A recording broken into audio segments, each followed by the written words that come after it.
اعوذ باللہ من الشیطان اللعین الرجیم بسم اللہ الرحمن الرحیم الحمد للہ وکفا وسلام علی عبادہ الذین اصطفیٰ. درود بھیجیے محمد و آل محمد.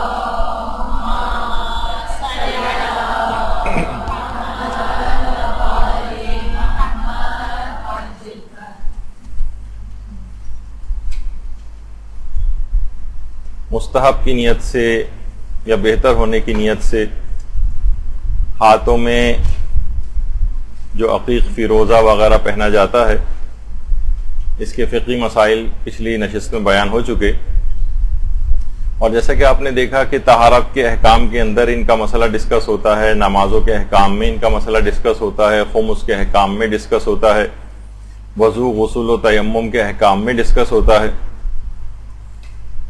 اچھا، اب جو بھی عقیق یہ جو چیزیں پہنی جاتی ہیں نگینے، ان میں اہم ترین جو ہے وہ عقیق ہے، اور اکثر علماء اس کے استحباب کے قائل ہیں اور اس کو پہننے کی بہت زیادہ تاکید کرتے ہیں. اچھا، اس کے اثرات بھی بہت زیادہ بیان کیے گئے ہیں. اس کی ان روایات جس کے اندر ان کے فوائد وغیرہ ڈسکس ہوئے ہیں، ان کی اسناد کے متعلق گفتگو ہوئی ہے. اس کے فوائد کیا کیا ہیں ان کو پہننے کے، اور واقعتاً وہ تمام فوائد جو کہ ان پتھروں کو پہننے کے روایات میں بیان ہوئے ہیں، یا وہ صرف شہرت ہی رکھتے ہیں، واقعیت بھی رکھتے ہیں، یعنی واقعتاً ان کے اندر وہ سب چیزیں پائی جاتی بھی ہیں یا نہیں پائی جاتی ہیں. تو اس سلسلے میں مجتہدین کے آراء اور فتاوی کیا ہیں، اور ہم اصلی اور نقلی کی پہچان اس سلسلے میں کیسے کریں گے کہ کون سا پتھر اصلی ہے کون سا نقلی ہے، تو یہ سب آگے چل کر ڈسکس ہوگا. تو دیکھیے، اس سلسلے میں اصل میں دیکھا جائے تو لوگ بہت زیادہ افراط و تفریط کے قائل ہیں. بہت سے تو اتنے زیادہ اس کے قائل ہیں کہ ہاتھوں میں 10-10 15-15 20-20 پتھر پہن کر گھوم رہے ہوتے ہیں، یعنی یہ افراط ہے.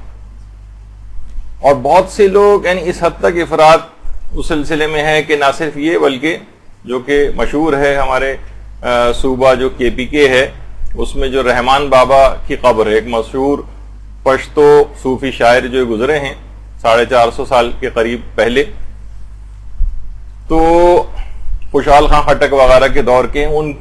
ان کی قبر پر افغانستان کے جو سابق بادشاہ تھے ظاہر شاہ، انہوں نے ان کی قبر عقیق سے بنوائی تھی. تو یہ سب چیزیں بھی ہیں، افراط و تفریط اس سلسلے میں ہوتی ہے. تو بہرحال یہ کہ ان پتھروں کو ہاتھوں میں پہننا یہ مستحب ہے یا علماء نے بہتر قرار دیا. اچھا، کیا یہ بغیر سبب اور وجہ کے مستحب ہے، یعنی ان کے کوئی فائدے وغیرہ نہیں ہے، بس ایسے ہی کہہ دیا گیا کہ آپ ہاتھ میں پہننا مستحب ہے، یا اس کے واقعی کچھ جسمانی اور روحانی اثرات بھی ہوتے ہیں؟ دیکھیے، تمام انبیاء کرام روایات کے اندر ملتا ہے کہ وہ اس کو پہنتے تھے. اس پہ بلکہ نقش کندہ کرواتے تھے، جو ہماری اگلی نشست ہوگی اس کے بعد انشاءاللہ کوشش کریں گے کہ وہ آخری نشست ہو اس سلسلے کی.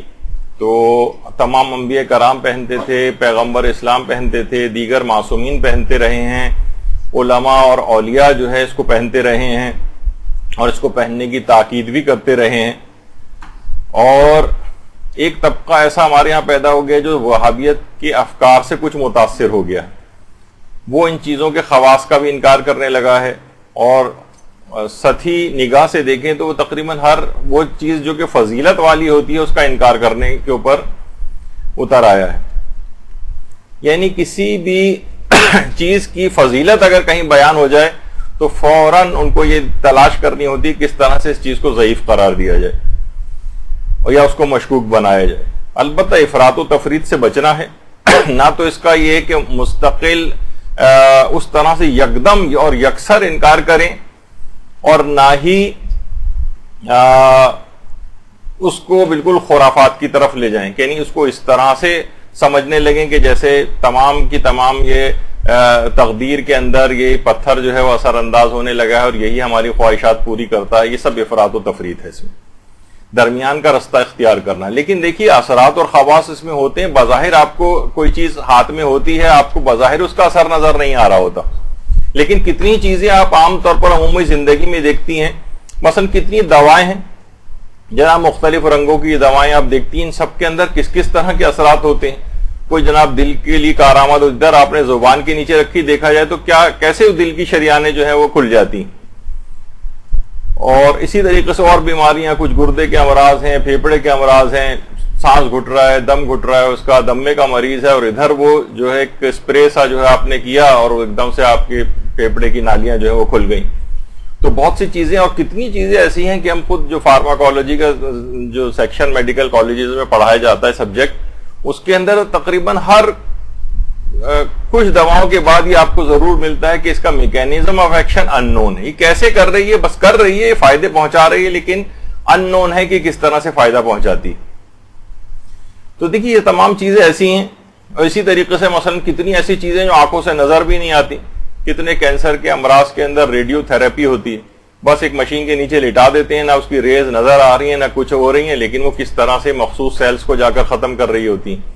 اب کوئی آدمی کہے بھائی دیکھیے ہمیں تو کچھ بھی نظر نہیں آ رہا, یہ سب ڈرامے بازی اور ان کا انکار کر دے, تو یہ تو چیزیں بالکل اب آپ آنکھوں کے سامنے ہونے لگی. اسی طریقے سے مثلا اب کہا جانے لگا ہے کہ ایک باقاعدہ ایک طریقہ علاج ریکی کے نام سے ہونے لگا ہے کہ جناب ہاتھوں سے ہمارے کچھ شعائیں اور ایسی نکلتی ہیں, کچھ انرجی ہمارے ہاتھوں سے ایسی نکلتی ہے جو کہ صحت مند شخص بیمار کے جسم کے اندر, بیمار کے اندر وہ انرجی کم ہوتی ہے تو وہ صحت مند شخص اپنی انرجی اس میں پہنچاتا ہے, اور یہ ایک طریقہ علاج ہے باقاعدہ, اور کافی مقبولیت بھی مثلا حاصل کر رہا ہے.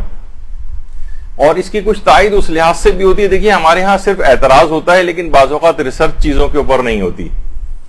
مثلا کتنا آپ کو مریض کی عیادت کے مستحبات اگر آپ دیکھیں کہ مریض کے جب کوئی شخص بیمار پڑ جائے اس کی آپ عیادت کو جاتی ہیں, تو باقاعدہ روایات کے اندر یہ آیا ہے کہ اس کی پیشانی پر ہاتھ رکھ کر یا اس کے ہاتھ پر ہاتھ رکھ کر سورہ الحمد پڑھی جائے, 1 دفعہ 7 دفعہ یا 70 دفعہ یا 100 دفعہ.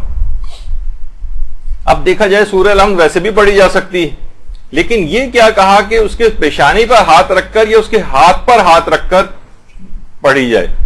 اس کا مطلب ہے کچھ نہ کچھ اس کے اندر ہاتھ سے ایسی کچھ شعائیں, اثرات, انرجی, کوئی ایسی چیز نکلتی ہے جو صحت مند سے بیمار میں منتقل ہوتی ہے اور اس کی شفا یابی کے لیے مددگار ہوتی. تو اسلام کے تمام احکامات کے اندر مصلحت پائی جاتی ہے, چاہے فی الحال وہ آپ کی سمجھ میں آ رہے ہو یا نہ آ رہے ہو. اس کے بعد کچھ عرصے بعد سائنس مزید ترقی کرے گی, زمانہ اس چیز کو کھولے گا, تو پھر آپ کہیں گے کہ ہاں واقعی اسلام کے حکم کے اندر یہ والی مصلحت پائی جاتی تھی. تو یہ دیکھیے یہ ساری چیزیں ایسی ہیں کہ کتنی آپ دیکھتی ہیں کہ ایکس ریز ہیں, آنکھ سے نظر بھی نہیں آتی, لیکن جسم کے اندر تک کا عکس جو سے نکل آتا ہے, اور اس کے کتنے فوائد بھی ہیں, اس کے کتنے اس کے نقصانات بھی ہیں. تو بہرحال یہ تمام چیزیں چاہے وہ آنکھ سے نظر نہ آیا, ہو سکتا ہے کہ آج سے 200-300 سال پہلے کا جبکہ ایکس رے وغیرہ ایجاد نہیں ہوئے تھے تو اس زمانے کا شخص جو ہے اس بات کا انکار کر دیتا. تو یہی اسی طرح کے انکار آج کل ہم کو نظر آ رہے ہیں کہ ان پتھروں کے اندر کوئی خصوصیت نہیں ہے, بیکار, بس صرف ایک پہننا ثواب رکھتا ہے, بس اس کے علاوہ ان کا کوئی آثار اور خواص وغیرہ نہیں. اچھا اب دیکھیے جیسے کہ حجر اسود, حجر اسود تمام مسلمان حجر اسود کو بوسہ دیتے ہیں, جا کر اسے چومتے ہیں یا استلام کرتے ہیں. بعض اوقات اس تک نہیں پہنچ پاتے پتھر تک, تو وہ دور سے ہاتھ اس کی طرف کر کے اس جو ہے ایک لحاظ سے اس کو سلام کرتے ہیں یا استلام کرنا جسے کہتے ہیں, یعنی ہاتھ نہ لگا سکیں. تو البتہ خواتین کے لحاظ سے رش والے ٹائمنگز کے اندر تو تقریباً یہ چیز حرام کے قریب پہنچ جاتی, کیونکہ یہاں ان کے پردے کو شدید خطرات لاحق ہو جاتے ہیں. اکثر خواتین جسمانی اذیت اور تکلیف پہنچنے کا بھی سبب بنتا ہے, بلکہ ہو سکتا ہے کہ اس کو چومنے کی کوشش کرنے میں خود مرد حضرات سے بہت سے حرام ہو جائیں, کسی کا سر کچلنا پڑے گا, کسی کے سر کے اوپر پاؤں رکھنا پڑے گا وغیرہ. تو دور سے ہی اس کو کہا جاتا ہے کہ بہتر ہے کہ لوگوں کو اذیت نہ پہنچائی جائے اور اس طرح سے استعلام کر لیا جائے. اچھا اب یہ ہاتھ کے اشارے سے سب کچھ ہو رہا ہے, تو دیکھیے یہ ہاتھ کے جو اثرات ہیں یہ ریکی کے اندر بھی ہوتے ہیں, اور آج بھی ہم دیکھتے ہیں کہ ہاتھ سے جو بایو میٹرک وغیرہ کا طریقہ کار جو ہے وہ جو چیز شروع ہوئی ہے اس کے اندر کیا ہوتا ہے, آپ کے انگلیوں کے نشانات لیے جاتے ہیں, انگلیوں کے نشانات. اچھا انگلیوں کے نشانات ان سب کی بھی حیثیت ہے، اور خود دین کے اندر بھی ہمارے بہت سے احکامات. دیکھیے ہم نے کچھ ایسے زاویے آپ کے سامنے پیش کر رہا ہوں جو ہو سکتا ہے اس سے پہلے آپ کے دماغ میں نہ آئے ہوں، کہ مثلا قبر پہ جب انسان کسی کی جاتا ہے تو اس کے اوپر ہاتھ رکھتا ہے قبر کے اوپر، اور پھر سورہ قدر کی تلاوت کرتا ہے، اور اس میں یہ ہے کہ انگلیاں اندر گڑائی جائیں، انگلیاں، اور سید کی اگر قبر ہے تو انگلیاں اور زیادہ اندر گہری گڑائی جائیں. یعنی یہ آپ پڑھیں مستحبات وغیرہ کے اندر تو سورہ قدر تو ویسے بھی پڑھی جا سکتی، اس کو قبر کے اوپر ہاتھ رکھنا اور انگلیاں اندر قبر کے اندر لے جانے کی کا کرنا، یہ ایک اسلامی حکم ہے. تو اس کے فوائد بتائے گئے، اور کتنے بڑے بڑے علماء ہیں، آیت اللہ شیخ جواد تبریزی اور دیگر علماء جو بھی قبروں کے اوپر جاتے ہیں وہ قبر کے اوپر اپنی انگلیاں رکھ کر اور کہتے ہیں کہ اس کے اندر سے جو جہاں جہاں قبر کے اوپر انگلیاں رکھی جاتی ہیں وہاں اتنی جگہ وہ قبر نورانی ہوتی چلی جاتی ہے، ہاتھ سے ایک ایسی شعائیں وغیرہ اس کے نکلتی. تو یہ تمام چیزیں دیکھیے اس طرح سے ہیں. تو یہ جو میں بایو میٹرک کے سلسلے میں اس طرح کی بات جو کر رہا ہوں کہ حجر اسود کو بھی کے لیے بھی دیکھیے یہ والی چیز ہے. حجر اسود پہ کیوں ہاتھ رکھا جا رہا ہے؟ ایک لحاظ سے بایو میٹرک ہو رہا ہے، یہ گواہی اور تصدیق کرے گا اس آدمی کی روز قیامت. تو اس لحاظ سے ایمان کی گواہی اس میں ہوتی. ہو سکتا ہے کچھ سال بعد ایک نیا بایو میٹرک آ جائے جس میں صرف حجر اسود کو یعنی دور سے ہی، ہمارے ہاں جو بایو میٹرک ہوتے ہیں دور سے ہی انگلیوں کا کہیں کسی جگہ ہاتھ رکھنا بھی ضروری نہ ہو، صرف دور سے ہاتھ رکھے اور بایو میٹرک ہو جائے، جس طریقے سے آج حجر اسود کا دور سے استعلام ہو رہا ہوتا ہے. تو دیکھیے تمام چیزیں ایسی ہیں کہ یہ اس کا بالکل انکار نہیں کرنا چاہیے، بلکہ اب تو آپ دیکھ رہے ہیں کہ جو شناختی کارڈ اور جو پاسپورٹ وغیرہ بھی ہیں وہ آن لائن ان کے سسٹم شروع ہو گئے ہیں، اس میں دور سے ہی اپنی انگلیوں کے پرنٹس وغیرہ جو ہے وہ وہاں پر کر کے بھیجنے ہوتے ہیں. تو ایک لحاظ سے اب دور سے بایو میٹرک بھی ہو رہا ہے. تو یہ تمام چیزیں ایسی ہیں کہ انکار نہیں کرنا چاہیے. تو اس لحاظ سے بعض روایت میں دیکھیے یہ بھی کہ جنت سے آیا ہوا ایک پتھر، اور ابتدا کے طور پر حجر اسود سفید ہوا کرتا تھا. بعض روایتوں میں ہے کہ گناہگاروں کے گناہوں کے باعث یا ان کے گناہگاروں کے ہاتھ لگانے کی وجہ سے سیاہ ہو گیا، ورنہ ابتداً یہ سفید رنگ کا پتھر تھا. تو اس سے بھی اندازہ لگایا جا سکتا ہے کہ بعض گناہ دیکھیے اتنے خطرناک ہیں کہ سخت پتھروں پر بھی اس کے اتنے اثرات ہوتے ہیں کہ سفید پتھر کو سیاہ کر دیتے ہیں. تو آپ سوچیے کہ قلب انسانی جو کہ ایک لطیف ایک پیکر ہے اس کے اوپر ان گناہوں کے کتنے خطرناک اثرات ہوتے ہوں گے. تو بعض روایتوں میں کہ گناہگاروں کے ہاتھ لگانے کی وجہ سے یہ سیاہ ہو گیا. اور پھر روایت میں یہ بات بھی ملتی ہے کہ پیغمبر اسلام ختم مرتبت صلی اللہ علیہ وآلہ وسلم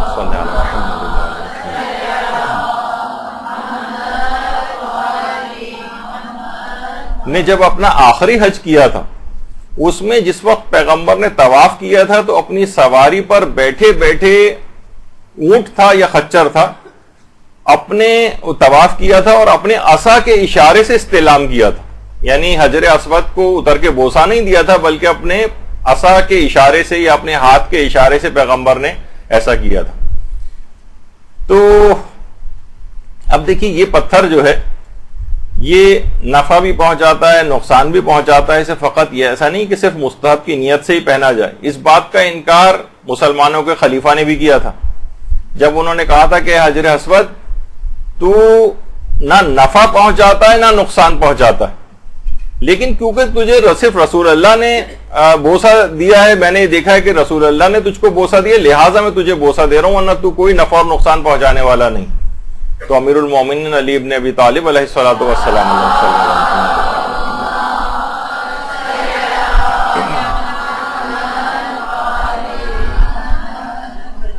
امام نے فرمایا تھے خطاب کے بیٹے یہ نفع بھی پہنچاتا ہے اور نقصان بھی پہنچاتا ہے. جو بھی آ کر اس کے پاس تجدید عہد کرتا ہے قیامت کے دن اس کے حق میں گواہی دے گا. اس لحاظ سے یہ نفع بھی پہنچاتا ہے اور یہ اگر تکذیب کرے گا تو نقصان بھی پہنچاتا ہے. تو آپ نے دیکھا کہ پتھروں میں خصوصیات ہیں، حجر اسود کے اندر بھی خصوصیات ہیں، نفع بھی پہنچاتا ہے نقصان بھی پہنچاتا ہے. اس لحاظ سے جیسے کہ امام نے اس کو بات بیان کی. تو البتہ یہ ضرور ہے کہ ان پتھروں کو ذاتی حیثیت میں تقدیر میں مؤثر سمجھنا غلط ہے، اور یہ کوئی کرتا بھی نہیں ہے اصلاً دیکھا جائے کہ اے پتھر مجھے رزق عطا کر، اے پتھر مجھے مثلا زندگی عطا کر، یہ تو کوئی بھی نہیں کہتا. تو اصلاً اس کو تقدیر میں مؤثر سمجھنا غلط ہے. اگر کوئی اس لحاظ سے پتھر سے کوئی دعا مانگ رہا ہے وہ تو شرک میں تبدیل ہو جائے گا، وہ تو اتنا بڑا گناہ عظیم ہو جائے گا، اور عموماً دیکھنے میں آتا بھی نہیں ہے کہ لوگ اس طرح سے اس کو سمجھتے ہیں. تو لوگ البتہ اس میں خود سے افراط و تفرید کا کچھ شکار نظر آتے ہیں، لیکن اصلاً ان کی بھی نیت نہیں ہوتی کہ پتھر اپنی ذات کے اندر کوئی مؤثر حقیقی فقط پروردگار عالم کی ذات ہے. البتہ اس نے ان پتھروں کے اندر کچھ فوائد دینے کا ان پتھروں کو ذریعہ بنایا ہے، کوئی وسیلہ بنایا ہے. جیسے ہم دیکھتے ہیں کہ بادل ہیں، بادل آسمان سے جو ہے بارش برساتے ہیں، بارش کا پانی یہ اللہ نے بابرکت بنایا ہے. اسی طرح سے جو مخصوص پتھر ہیں ان کے بھی کچھ اثرات ہوتے ہیں. یعنی یہ تمام احجار اور یہ جو جتنے بھی جمادات وغیرہ ہیں، کنکر پتھر، یہ سب کچھ یہ اطاعت کرتے اللہ کی نظر آتے ہیں. اور علماء فرماتے ہیں اس سے مراد اطاعت شرعی نہیں ہے جو کہ ہم لوگ اطاعت کرتے ہیں، شرعی طور پر اطاعت کرنا، اس کو اطاعت تکوینی کہتے ہیں. یعنی یہ پتھر جو ہیں یہ اللہ کے نزدیک اللہ نے ان کے اندر تاثیر رکھی، اور یہ پتھر اطاعت تکوینی کرتے نظر آ رہے ہیں. یعنی خدا نے اپنے اذن اور ارادے سے ان کے اندر یہ والی خصوصیات رکھی. اچھا، کہا جاتا ہے، علماء اس کی ایک مثال دیتے ہیں، جس طریقے سے آئینہ ہے، آئینے کے اندر پروردگار نے خصوصیت رکھی کہ اس میں چیزوں کا عکس ابھرتا ہے اور وہ چمکنے لگتا ہے. اسی طرح سے جس طرح اور چیزوں کے، اور یہ آپ کو مختلف فوائد دیتا ہے، آپ کو اپنی شکل نظر آتی ہے، ریفلیکٹ کرتا ہے چیزوں کو، اور بہت ساری اس طرح کی چیزیں ہیں جو آئینے سے کام لیا جاتا ہے. اللہ نے اس کے اندر ایک خصوصیت رکھی. اسی طریقے سے بعض پتھروں کے اندر بھی بعض خصوصیات اللہ نے رکھی.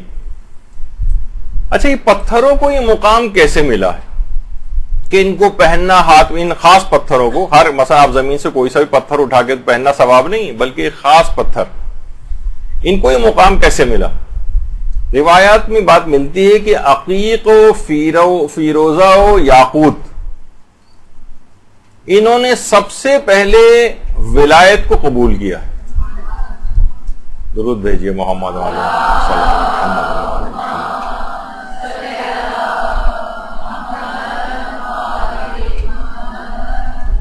بلکہ روایات میں تو یہاں تک یہ بات آئی ہے کہ پیغمبر نے امیر المومنین علیہ السلام کو یہ بات بیان فرمائی ہے کہ عقیق، یہ جو سرخ عقیق ہے، یہ وہ سب سے پہلا پہاڑ تھا جس نے اللہ کی ربوبیت کا، رسول اللہ کی نبوت کا، اور مولا علی کے وسیع رسول ہونے کا، اور ان کی اولاد میں جو باقی ائمہ ہیں ان کا باقاعدہ اقرار کیا تھا. ان تمام اقرار کرنے کے بعد یعنی ان کے اندر یہ صلاحیت پیدا ہوئی کہ یہ پتھر برگزیدہ ہو گئے. اور تو یہ سب چیزیں ایسی ہیں کہ، اور اس کے اوپر باقاعدہ آیت اللہ ناصر مکارم شیرازی سے استفتاء بھی کیا گیا. بہت سے لوگ عام طور پر ان روایات کے اوپر شک کا اظہار کرتے ہیں کہ پتھر یا پہاڑ کس طریقے سے ولایت کو قبول کرتے ہیں. بہت سے علماء نے پوری کتابیں اس موضوع کے اوپر لکھی، جمادات کی کے اوپر جو ولایت پیش کی گئی. روایتوں میں ملتا ہے پانیوں کے اوپر پیش کی گئی، پہاڑوں کے اوپر پیش کی گئی، تمام جمادات کے اوپر پیش کی گئی. تو اس میں ان کی طرف سے یہی جواب آیا کہ پیغمبر اسلام نے سے یہ حدیث مروی ہے، آیت اللہ ناصر مکارم شیرازی جو ہے فرماتے ہیں کہ عقیق کا پہاڑ وہ تھا کہ جس نے سب سے پہلے اللہ کی وحدانیت کا، رسول کی رسالت کا اور امیر المومنین علیہ السلام کی ولایت کا اقرار کیا تھا. اور فرماتے ہیں کہ در برخی از منابع معتبر روائی، یعنی بہت سے منابع معتبر، یعنی معتبر روایات کے اندر یہ بات آئی کہ ان جو عقیق کے پہاڑ نے سب سے پہلے ولایت کو جو ہے وہ قبول کیا. اور صرف یہ نہیں بلکہ پیغمبر کی ازواج میں سے حضرت عائشہ یہ بیان کرتی ہیں کہ پیغمبر اسلام ایک مرتبہ گھر کے اندر داخل ہوئے اور تو انہوں نے دیکھا کہ ان کے ہاتھ میں چاندی کی جڑی ہوئی عقیق کی انگوٹھی پیغمبر نے پہنی ہوئی تھی. یعنی چاندی کے اندر عقیق تھا جس کی انگوٹھی پیغمبر نے پہنی ہوئی تھی. حضرت عائشہ نے کہا کہ یا رسول اللہ یہ کیا ہے؟ کہا کہ جبریل ابھی ابھی مجھے پروردگار عالم کی طرف سے عنایت فرما کر گئے ہیں اور پیغمبر اور خدا نے مجھ کو سلام کہلوایا ہے اور فرمایا ہے کہ اپنے دائیں ہاتھ میں عقیق سرخ کی انگوٹھی پہنے، کیونکہ یہ وہ پتھر ہے کہ جس نے سب سے پہلے میری توحید کی، آپ کی نبوت کی اور علی کے وصی رسول ہونے کی اور آپ کے بیٹوں کے امام ہونے کی اور آپ کے شیعوں کے جنتی ہونے کی گواہی دی ہے۔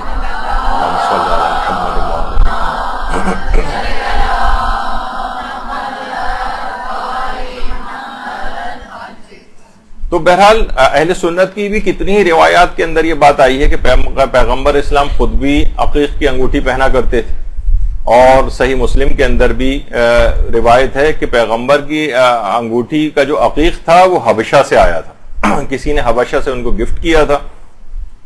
اور ابن ابی الفوارس نے جو کتاب اربعین ہے اس کے اندر بھی اس بات کو لکھا ہے، اور احمد ابن محمد حمدانی کی جو کتاب مختصر کتاب البلدان اس کے اندر بھی ہے، عیون الاخبار ابن قتیبہ کی اس کے اندر بھی یہ بات موجود ہے، اور بشارت المصطفیٰ اس کے اندر بھی یہ روایت موجود ہے کہ پیغمبر اسلام عقیق پہنا کرتے تھے۔ تو عقیق اور فیروزہ کے دیکھیے بہت سے اثرات اور بہت سارے فوائد ہیں، اور عقیق چھٹے امام فرماتے ہیں کہ یہ ہاتھ میں پہننا مستحب ہے،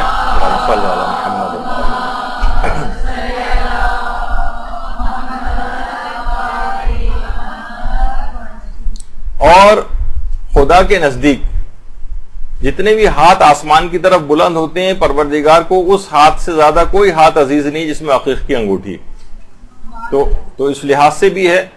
اور پروردگار یہ بھی ارشاد فرماتا ہے، پیغمبر فرماتے ہیں کہ مجھے اس بندے سے شرم آتی ہے جو ہاتھ میں فیروزہ یا عقیق کی انگوٹھی پہن کر دعا کرے اور میں اس کی دعا کو قبول نہ کروں۔ اور یہاں تک حضرت امیر کا بھی ارشاد ہے کہ انگوٹھی پہنو تاکہ بلاؤں سے محفوظ رہو اور برکت تم کو حاصل ہو۔ تو بہت ساری دیکھیے اس سلسلے میں جو ہے وہ روایات ہیں، تو جو دعاؤں کے لیے ہاتھ بلند ہوتے ہیں ان کے ہاتھ میں عقیق ہوتا ہے، ان کی دعائیں آسانی کے ساتھ قبول ہوتی ہیں۔ تو علماء بھی عقیق اور فیروزہ پہن کر اس طرح سے دعائیں کیا کرتے ہیں۔ اچھا، اب کچھ لوگوں نے اس لحاظ سے عموماً اس کا کوئی شرعی حکم تو نہیں، لیکن خود سے نکالا کہ قنوت کے اندر اس کو یا دعا مانگتے وقت عقیق کے نگینے کو اپنے طرف پھیر لیتے ہیں، اپنے منہ کی طرف، اور اس کو سمجھتے ہیں کہ قبولیت دعا وغیرہ کے لیے۔ لیکن بہرحال خود رہبر معظم کا فتویٰ میں نے پچھلی دفعہ بھی پیش کیا تھا، اور دیگر مراجع کا بھی یہی ہے کہ یہ شرعی حکم الگ سے ثابت نہیں ہے، لیکن کوئی کرنا چاہے تو اس میں کوئی حرج بھی نہیں ہے، لیکن بہرحال یہ شرعی حکم کے طور پر نہیں ہے کہ قنوت وغیرہ کے اندر اس طرح سے عقیق کا نگینہ اپنے منہ کی طرف کیا جائے۔ بہرحال وسعت رزق کے لیے بہت مجرب ہے اس کو پہننا، اس کا رزق وسیع ہوتا ہے، اور باقاعدہ آیت اللہ سیستانی نے تو اپنے استفتاحات کے سیکشن میں پچھلی مرتبہ میں نے ان کا فتویٰ کوٹ کیا تھا کہ ایسا نگینہ کوئی پہننا کہ جو کہ رزق سے مخصوص ہو، یعنی جس کی اس نیت سے انسان پہنے کہ مجھے اللہ کی طرف سے رزق عطا ہوگا، اس کی برکت مجھے ملے گی، اس نیت سے پہننا بھی انہوں نے کہا کہ جی ہاں یہ بالکل جائز۔ ان کی اپنی آفیشیل ویب سائٹ کے اوپر بھی جہاں انگوٹھی پہننے کے احکام لکھے ہوئے ہیں وہاں پر یہ سب سے پہلا فتویٰ یہی ہے۔ اچھا، اور صرف یہی نہیں کہ دنیاوی اعتبار سے چیزوں کا فائدہ ہے، بلکہ انسان اگر اپنی روحانیت کو قوی کرنا چاہے، سیر و سلوک کے لیے اکثر علماء اس کی تاکید کرتے رہے۔ ملا حسین قلیہ حمدانی جو کہ کتنے بزرگ مرد عارف جو ہے گزرے ہیں ہمارے علماء اور مجتہدین میں سے، جن کے بڑے بڑے عرفان کے شاگرد مثلا آیت اللہ مرزا جواد ملکی تبریزی جو خود امام خمینی کی بھی عرفانیات کے اساتذہ میں تھے، امام خمینی نے ان کے لیے ایسے ایسے جملے استعمال کیے کہ میرے ماں باپ میرے استاد کے اوپر قربان ہوں، اس طرح کے جملے استعمال کیے۔ تو یہ فرماتے تھے کہ آیت اللہ مرزا حسین قلیہ حمدانی جو ان کے استاد تھے، آیت اللہ جواد ملکی تبریزی کو ہمیشہ نصیحت اس بات کی کرتے تھے کہ سیر و سلوک کے لیے، اپنی روحانیت کو قوی کرنے کے لیے فیروزہ اور عقیق کی انگوٹھی ہمیشہ پہنا کرو۔ بلکہ 3 چیزیں بتاتے تھے سیر و سلوک اور عرفانیت کے لیے، فرماتے تھے ایک تو عقیق اور فیروزے کی انگوٹھی پہنا کرو، یہ آیت اللہ سعید الحکیم ہے، اور دوسری چیز فرماتے تھے کہ روزانہ ایک طویل سجدہ کیا کرو، ایک طویل سجدہ، جتنی بھی زیادہ دیر، 5 منٹ 10 منٹ 15 منٹ جتنے بھی آپ کے ساتھ ہو سکے، ایک طویل سجدہ کرو، اس سے تمہاری روحانیت بہت قوی ہوگی، اور کوشش کرو کہ اس جو سجدہ کرو گے اس کا جو ذکر ہے وہ زیادہ کثرت سے جو ہے وہ ذکر یونسیہ پڑھو، لا الہ الا انت سبحانک انی کنت من الظالمین. تو ہاتھ میں عقیق اور فیروزہ ہو، یہ مستقل پہنا جائے، روزانہ ایک طویل سجدہ جس کے اندر ذکر یونسیہ کثرت سے پڑھا جائے. تو انسان وہ کہتے تھے کہ یہ روحانیت میں بہت زیادہ دخیل چیزیں ہیں. اور اسی طریقے سے روایات کے اندر یہ بات بھی ملتی ہے کہ امیر المومنین علیہ السلام بھی عقیق کی انگوٹھی اکثر پہنا کرتے تھے، اور دائیں ہاتھ کی انگلی میں سرخ یمانی عقیق پہنتے تھے، سرخ یمانی عقیق. اور وہ جو روایات کے اندر بھی ملتی ہے چیز کہ جب وہ سائل آیا تھا اور حالت رکوع کے اندر جو اپنی انگوٹھی کی زکوٰۃ مستحبی دی تھی، وہ بھی وہی عقیق کی انگوٹھی تھی جسے امیر المومنین نے اس سائل کو بخشا تھا، اور اس کے بعد انما ولیکم اللہ ورسولہ والی آیت نازل ہوئی تھی.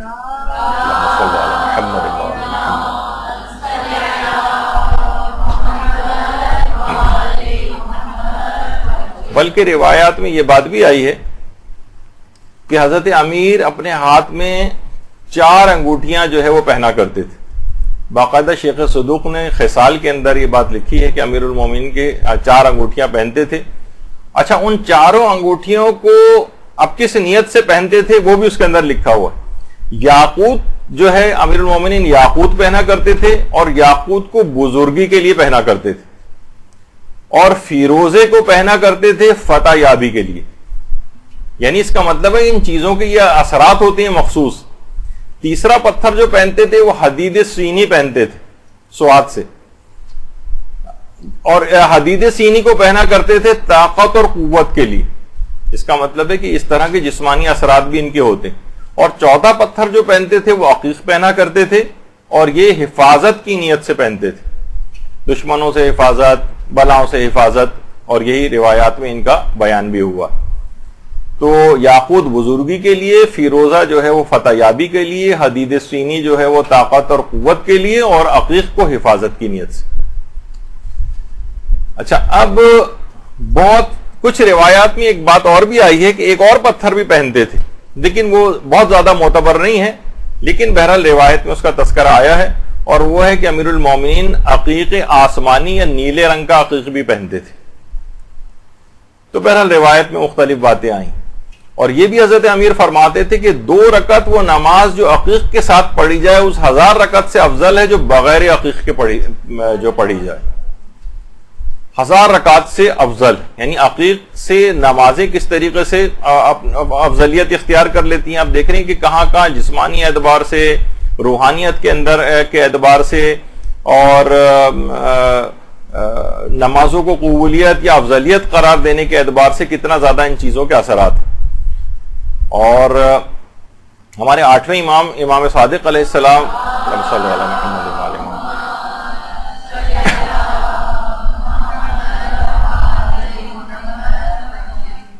اس کے اندر یہ ہے کہ امام صادق فرماتے ہیں، امام رضا فرماتے ہیں کہ امام صادق فرماتے تھے کہ جس عقیق کو چاندی کے ساتھ پہنا جائے، یعنی عقیق کو چاندی کی انگوٹھی کے اندر لگا کے پہنا جائے،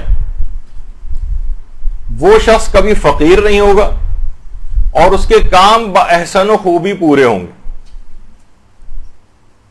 یعنی عقیق کا جو نگینہ ہے وہ چاندی کی انگوٹھی میں اگر پہنا جائے تو کبھی فقیر نہیں ہوگا، اور اس کے کام بھی باحسن و خوبی پورے ہوں گے. اور یہاں تک اس کے اثرات بھی ہیں کہ کسی شخص نے آ کر مال لوٹنے کی شکایت جو ہے وہ پیغمبر سے کی، اور چوری اور ڈکیتی کے لحاظ پر کہا کہ میرا راستے میں میرا مال لٹ گیا.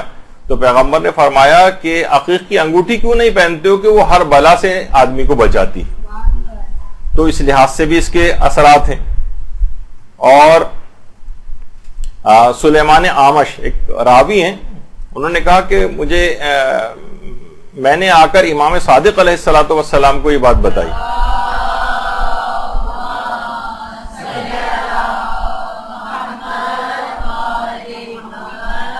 کہ منصور عباسی کے گھر میں ایک شخص کو تازیانے کوڑے مارے جا رہے تھے. امام نے فرمایا یہ بتاؤ کہ اس کے ہاتھ کی جو انگوٹھی تھی اس میں نگینہ کون سا تھا. سلیمان آمش سے پوچھا اس نے کہا یبن رسول اللہ عقیق تو نہیں تھا. امام نے فرمایا سلیمان اعمش اگر عقیق ہوتا تو وہ تازیانے نہ کھاتا. یعنی اس کے یہ اثرات ہوتے ہیں. اسی طرح سے روایات میں پانچویں امام کے پاس ایک شخص گزرا کہ جس کو کوڑے مارے گئے, تو اس وقت امام نے فرمایا اس کی عقیق کی انگوٹھی کہاں ہے, اگر وہ اس کے ہاتھ میں ہوتی تو اس کو کوڑے نہ مارے جاتے. اور چھٹے امام نے یہ جملہ بھی ارشاد فرمائے کہ عقیق کی انگوٹھی کے ساتھ اگر انسان کوئی جاب کرے یا نوکری کرے تو وہ کوئی ناپسندیدہ بات نہیں دیکھے گا. اور عقیق کو کہا کہ سفر میں بھی محافظ باقاعدہ شیخ صدوق نے ثواب الاعمال میں ان روایات کو تذکرہ کیا. تو اس لحاظ سے آپ نے دیکھا کہ کتنی روایات کے اندر عقیق کی انگوٹھی پہننے کی کتنی زیادہ تاکید ہے, اور یہ سب اس میں جو ہے فوائد اس کے مختلف جو ہے وہ بیان کیے گئے ہیں. یہاں تک کہ روایت میں یہ بھی ہے کہ حاکم نے ایک مومن کو اولاد ابو طالب میں سے ایک شخص کو نقصان پہنچانے کا کام سپرد کیا, اور جب وہ شخص امام صادق کے پاس آئے تو امام نے فرمایا تم لوگ اس کی نوکری اور جاب جو ہے عقیق کی انگوٹھی کے ساتھ کرو, یعنی اس کو پہن کر اس کی جاب کرو. وہ شخص کہتا ہے میں نے عقیق کی انگوٹھی کے ساتھ نوکری کی تو میں نے کوئی ناپسندیدہ بات نہیں دیکھی. تو باقاعدہ ثواب الاعمال میں شیخ صدوق نے, یعنی ان چیزوں کے یہ اثرات ہیں, اس کا اس لحاظ سے انکار نہیں کرنا چاہیے. اور اتنی کثرت کے ساتھ مختلف ائمہ سے روایات آئی ہیں کہ علماء اس کو ڈینائی نہیں کرتے ہیں, اور اس کو جہاں اس کا مقام ہوتا ہے اس کو پیش بھی کیا جاتا ہے. تو اب دیکھیے کہ یہ عقیق کے بہت سے جسمانی اثرات ہیں. عقیق سرخ, یہ عقیق سرخ کو کہا جاتا ہے کہ امام حسین علیہ الصلوۃ والسلام سے منسوب.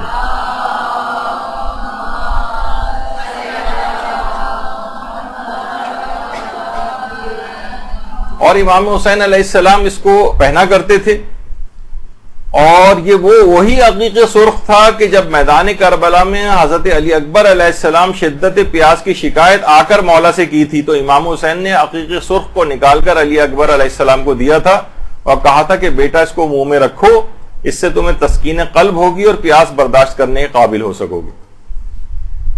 تو مصائب کا پوائنٹ تو اپنی جگہ پر ہے, لیکن خاص طور پر یہ کہ عقیق کو منہ میں رکھنے سے پیاس کی شدت میں کم ہوگی, یہ اس کا ایک اثر تھا. تو یہ بھی روایات کے اندر اس لحاظ سے بات آئی ہے جو آپ اکثر مصائب کے اندر بھی سنتی ہیں. اور اس کے بعد پھر زیادہ پیاس کی شدت ہوئی تو مولا نے اپنی زبان بھی دی تھی, تو شہزادہ علی اکبر نے فوراً زبان کو باہر نکال لیا تھا, کہا بابا اب تو مجھ سے بھی زیادہ پیاسے. تو بہرحال ان چیزوں کے اثرات ہیں. اور یہ وہی روایات میں ہے کہ وہ کنکریاں جنہوں نے پیغمبر اسلام کی رسالت کی گواہی دی تھی, وہ سب کی سب کنکریاں اسی وقت عقیق بن گئی تھیں. درود بھیجیے محمد علیہ.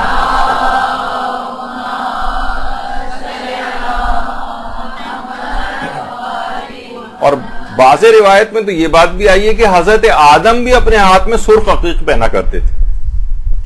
اچھا, جسمانی اعتبار سے جن افراد نے اس موضوع کے اوپر کام کیا ہے, ہمارے ہاں انکار تو فوراً کیا جاتا ہے, تحقیق وغیرہ نہیں کی جاتی کہ ان چیزوں کے فوائد کیا ہیں, لیکن کچھ علماء نے اس پہ کام کیا ہوا ہے. وہ یہ فرماتے ہیں کہ جو عقیق زیادہ کثرت کے ساتھ پہنتا ہے اس کا غصہ خود بخود کم ہونے لگتا. اگر کوئی بہت زیادہ غصیلا گھر میں مرد ہو, عورت ہو یا کوئی نوجوان ہو, اور آپ دیکھیں کہ بہت زیادہ لوز ٹیمپر ہے, بہت جلدی غصے میں آ جاتا ہے, تو اس کو کوشش کریں کہ مستقل طور پر وہ عقیق پہنے رہے. علماء کہتے ہیں کہ اس سے بہرحال غصہ کم ہوتا ہے. اور عقیق کا ایک اور اثر نوٹ کیا گیا ہے کہ اس سے دل کی دھڑکن جو ہے وہ اعتدال میں رہتی. بہت سے لوگ ہیں ان کو پیلپیٹیشنز ہوتی رہتی ہیں اور گھبراہٹ ہو رہی ہے, دل کی دھڑکن بہت تیز ہوئی جا رہی ہے, تو وہ بھی اعتدال میں رہتی ہے, کہ اس کا ایک فائدہ نوٹ کیا گیا. اور ایک یہ بھی ہے کہ جو عقیق پہنتا ہے زہریلے کیڑے بھی اس سے دور رہتے ہیں. فقط صرف یہی نہیں, ظاہر ہے زہریلے کیڑے سے مراد جراثیم بھی ہیں, تو اس کا بھی امکان ہے کہ وہ کم بیمار پڑے گا اور اس کو یہ فائدہ حاصل ہوگا. اس کے علاوہ اس کے کچھ اور فائدے نوٹ کیے گئے ہیں کہ دل کے درد یا دل کی بیماریوں کے لیے بھی عقیق کا پہننا مفید ہوتا. اور صرف یہی نہیں بلکہ معتبر روایات کے اندر یہ بات آئی ہے کہ سینے سے کینے اور نفاق کو دور کرتا. دیکھیے, کینہ ایک تو دوسرے کے لیے جو محسوس ہوتا ہے اس کو دور کرے گا, ایک مومن جو دوسرے مومن کے لیے محسوس کرتا ہے کینہ اور دشمنی, اور نفاق منافقت, اور ایک نفاق عملی بھی ہوتا ہے کہ ہمارا جو جتنے ہمیں دینی معلومات ہیں ہم اس کے مطابق عمل نہیں کر پاتے، یعنی ہمارا عمل جو ہے وہ ہماری معلومات زیادہ ہوتی ہے، اس کے مطابقت نہیں رکھتا ہے عمل اس سے، تو وہ سینے سے کینے اور نفاق کو بھی دور کرتا ہے۔ اچھا، عقیق کی جو سب سے اعلیٰ قسم ہے وہ عقیق یمنی کہلاتی ہے، یا عقیق یمانی بھی کہتے ہیں۔ بعض روایت میں ملتا ہے کہ ایک ظالم حاکم نے کسی شخص کی گرفتاری کے لیے سپاہی بھیجے، تو کچھ مسلمان علماء نے اس بات کو لکھا ہے کہ پیغمبر نے اس کے اقارب کو یہ بات، اس کے رشتہ داروں کو یہ پیغام پہنچوایا کہ تم اسے، اس شخص کو جس کی گرفتاری کے لیے سپاہی بھیجے گئے، اس شخص کو عقیق کی انگوٹھی بھجوا دو اور اس کو پہنوا دو۔ پیغمبر کے حکم کی تعمیل کی گئی اور وہ شخص گرفتاری سے بچ گیا۔ تو یہ روایت اس طرح سے آئی ہیں، اور کچھ روایت میں تو یہ بھی آئی ہے کہ عقیق کو حضرت موسیٰ کے چہرے کے نور سے پیدا کیا گیا تھا۔ تو یہ فقر و فاقے کو بھی دور کرتا ہے، بلاؤں سے نجات دلاتا ہے۔ اس کے اندر اثرات اللہ نے یہ رکھے ہیں، یعنی نہ صرف یہ کہ پتھر ذاتی حیثیت میں ایسا کچھ کرتا ہے، نہیں، اللہ نے اس کے اندر یہ اثرات رکھے ہیں۔ اور ہر وہ چیز کی جس کے شر سے انسان ڈرتا ہو اس سے بھی یہ بچاتا ہے۔ حتیٰ کہ آپ نے پچھلی دفعہ ہماری پوری کتنی دیر اس موضوع پر بات ہوئی ہے کہ مردے کے منہ میں رکھنے سے اس کو کتنا فائدہ ہوتا ہے۔ تو بہرحال یہ تمام چیزیں ایسی ہیں کہ یہ چیزیں آپ کو علم میں ہونی چاہیے۔ اور اس کے فوائد میں ایک چیز اور بھی ہے کہ مزاج کا جو چڑچڑاپن اور بدمزاجی ہے یہ بھی عقیق سے دور ہوتی۔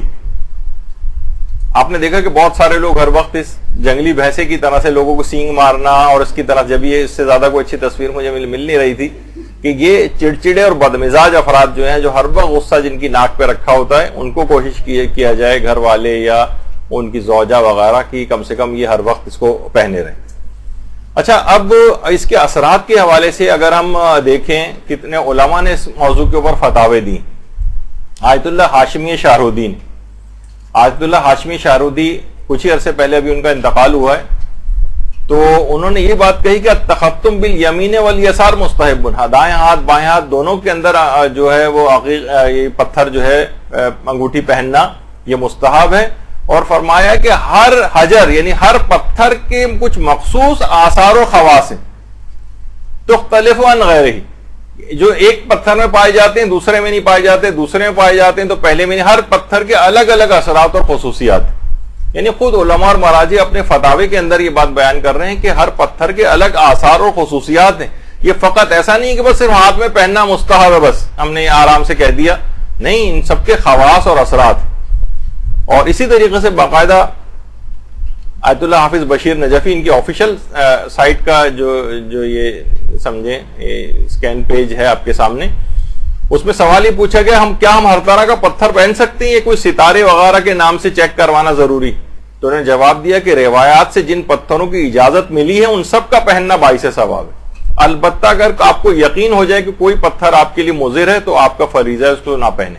کیونکہ دیکھیے بہت ساری اس کا تعلق ابھی میں اگلی دفعہ آگے چل کر بیان کروں گا، جو پتھر وغیرہ ہیں یا اس پہ جو نقش ہے ان کا تعلق علوم غریبہ سے، یہ الگ علوم کی ایک ٹائپ ہے، یہ اس کو ہمیشہ فقہی طور پر اور جو پرکھنے کے جو اصول ہیں عام طور پر یہ ان چیزوں کے اوپر نہیں پرکھے جاتے، ان کی یہ الگ طرح کا علم ہے۔ مثلا آپ کہیں گے الیکٹران، پروٹون، نیوٹران اس کے لیے کون سی روایت کے اندر آیا ہے، تو بھئی یہ اس کا موضوع نہیں ہے ان روایات کا، یہ الگ خصوصیات، اثرات، خواص کے لیے رکھتی ہیں، علماء اس کے قائل ہیں۔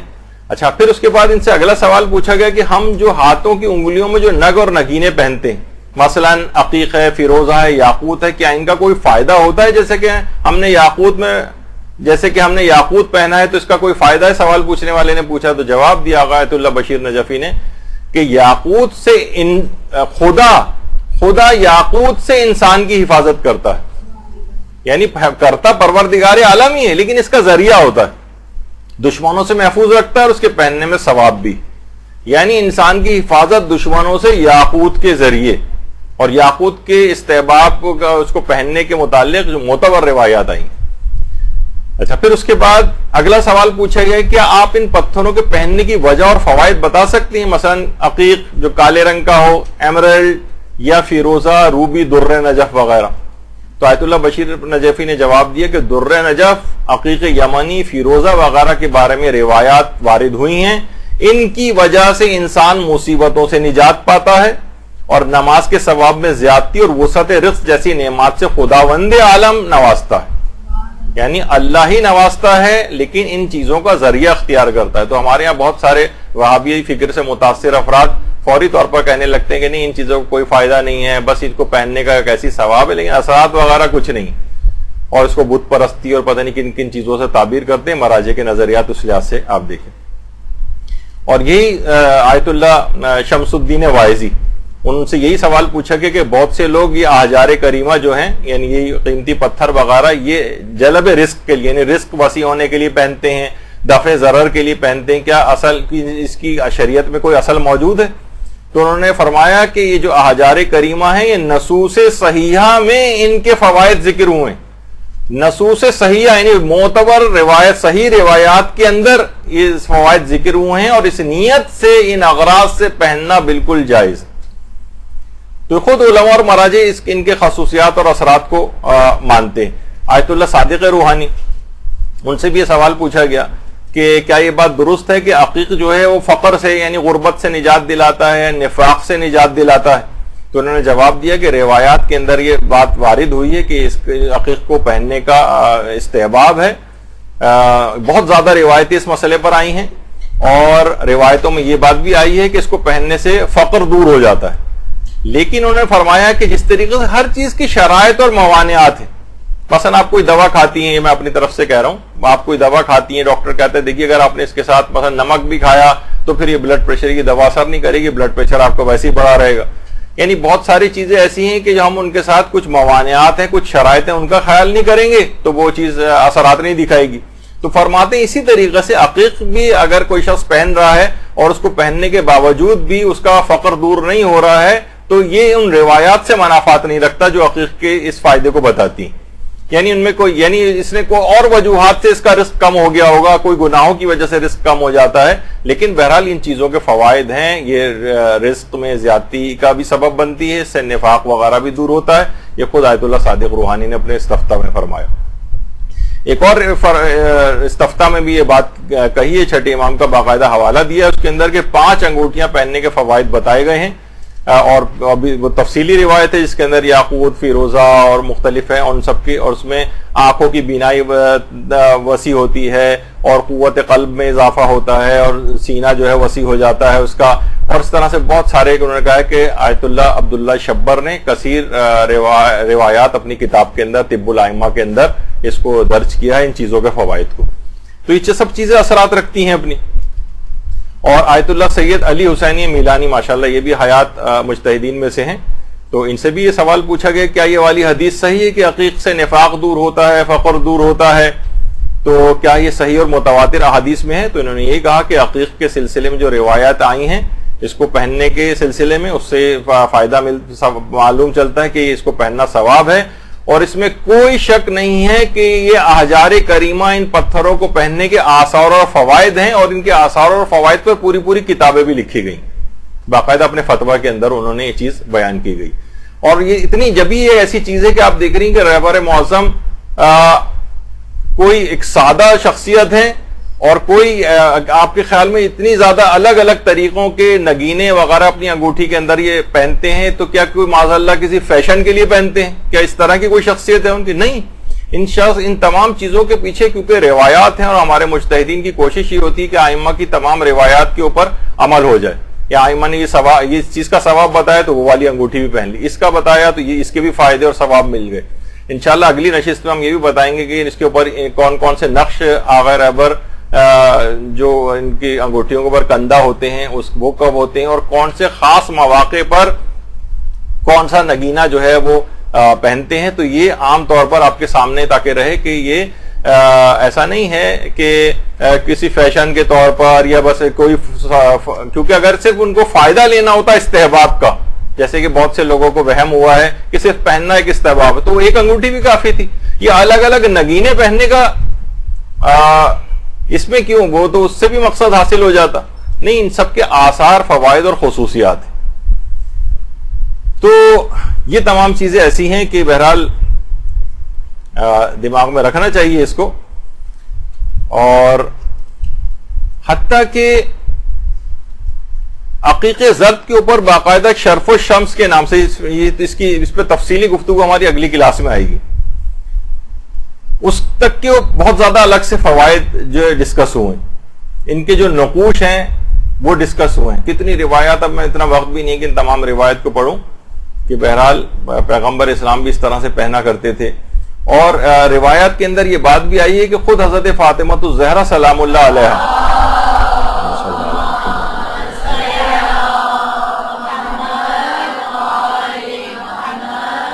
ان کے پاس بھی ایک عقیق کی انگوٹھی تھی جسے وقت شہادت انہوں نے امام حسن علیہ السلام کو سپرد کی تھی.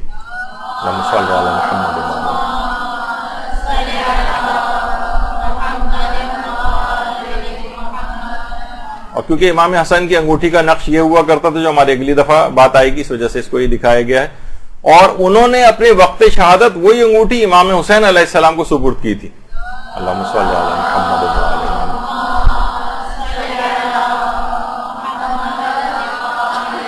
اور امام حسین کی جو انگوٹھی تھی اس پر نقش یہی تھا جو آپ کے سامنے، جس کو ہم اگلی دفعہ ڈسکس کریں گے. اچھا، اب یہ ایک چیز ہے کہ آخر امام حسین علیہ السلام کی وہ انگوٹھی کہاں گئی؟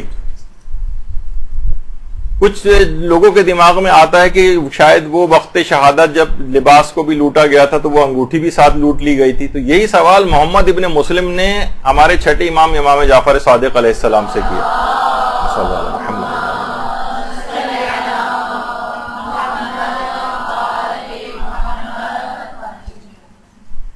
کہا کہ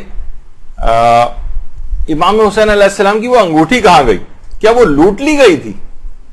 چھٹے امام نے فرمایا کہ نہیں، یہ جو کہا جاتا ہے یہ بات صحیح نہیں ہے. امام حسین نے اپنی وہ انگوٹھی اپنے بیٹے علی ابن الحسین یعنی امام سجاد کو وصیت کی تھی اور اپنی انگلی سے اتار کر ان کی انگلی میں پہنا دی تھی. دیکھیں، تبرکات معصومین ایک سے دوسرے کے اندر منتقل ہوتے. حضرت زہرا نے سلام اللہ علیہا نے وہی انگوٹھی امام حسن کو دی، انہوں نے امام حسین کو دی. اور یہ تبرکات انبیاء سے پہلے رسول اللہ سے چلے آ رہے تھے، سابقہ انبیاء سے رسول اللہ کے پاس، رسول اللہ سے حضرت امیر کے پاس. میدان غدیر کے اندر جس وقت اعلان ولایت ہوا ہے تو تبرکات انبیاء پیغمبر نے امیر المومنین کے سپرد کیے. تو اس کے بعد یہ انگوٹھی چلتی ہوئی امام حسن تک آئی، پھر امام حسین. تو امام صادق فرماتے ہیں اسی طریقے سے انگوٹھی ہمارے چوتھے امام سے، اس کے بعد یہ انگوٹھی میرے والد امام محمد باقر علیہ السلام کے پاس آئی اور پھر ان سے مجھ تک منتقل ہوئی. میں جو ہے ہر جمعے کو اس کو پہنتا ہوں اور اس کو پہن کر ہی نماز ادا کرتا ہوں. چھٹے امام نے کہا امام حسین کی وہ انگوٹھی اب میرے پاس آ چکی. اچھا، محمد ابن مسلم کے دماغ میں تجسس تھا انگوٹھی کا، کہ کہا کہ میں نماز اسی کو پہن کر پڑھتا ہوں. تو کہا کہ ایک دن میں جمعے کے بعد امام صادق علیہ السلام کی خدمت میں گیا تو امام جو ہے وہ نماز میں مشغول تھے اس وقت. تو نماز کے بعد امام نے اپنا ہاتھ آگے بڑھایا تو میں نے دیکھا کہ اس انگوٹھی کے اوپر لکھا ہوا تھا لا الہ الا اللہ عدت لقاء اللہ، یعنی اللہ کے سوا کوئی معبود نہیں ہے اور زاد و توشہ اللہ سے ملاقات ہے. یہ اس انگوٹھی کے اوپر باقاعدہ انہوں نے لکھا ہوا بھی اس لحاظ سے دیکھا. تو یہ علماء فرماتے ہیں کہ دیکھیے یہ وہی انگوٹھی تھی جو تبرکات میں چلتی ہوئی امام حسین کی چھٹے امام تک پہنچی تھی اور اسی انگوٹھی کو موارث امامت میں سے قرار دیا گیا تھا کہ انگوٹھی اس طرح سے. تو ممکن ہے کہ کیونکہ ایک سے زائد انگوٹھیاں بھی معصومین پہنتے تھے تو دیگر انگوٹھیاں وہ لوٹ لی گئی ہوں، لیکن یہ خاص انگوٹھی جو تبرکات میں سے تھی یہ چوتھے امام کو اس سے پہلے امام پہنا کر جا چکے تھے. اچھا، اب ہمارے پانچویں امام ایک جملہ ارشاد فرماتے ہیں کہ عقیق سرخ، عقیق زرد اور عقیق سفید. عقیق سفید بھی ہوتا، در نجف لوگ اس کو سمجھتے ہیں، بعض اوقات وہ عقیق سفید ہوتا. یہ تینوں جنت کے پہاڑ ہیں. فرماتے ہیں جو بھی انہیں پہنے گا وہ خیر دیکھے گا، وسعت رزق اس کو ملے گی اور تمام قسم کی بلاؤں سے محفوظ ہوگا. یہ تین پتھر، اور جب یہ پتھر ہاتھوں میں ہوں جیسے عقیق وغیرہ یہ سب دوران نماز، یعنی انسان تو نماز پڑھ رہا ہے، یہ پتھر مستقل تسبیح کرتے ہیں اور استغفار کرتے ہیں اور اس کا اجر پہننے والے کو ملتا ہے. تو ان کو اس لحاظ سے پہننے کا فائدہ ہے دوران نماز. اور ایک روایت میں ہے کہ جبریل پیغمبر اسلام کے پاس آئے اور کہا کہ یا رسول اللہ آپ عقیق کی انگوٹھی پہنیے اور اپنی امت کو بھی اس کو پہننے کا حکم دیجیے. اور باقاعدہ ایک روایت اور بھی ہے کہ جو کہ امام رضا علیہ الصلوۃ والسلام نے اپنے اجداد سے نقل کی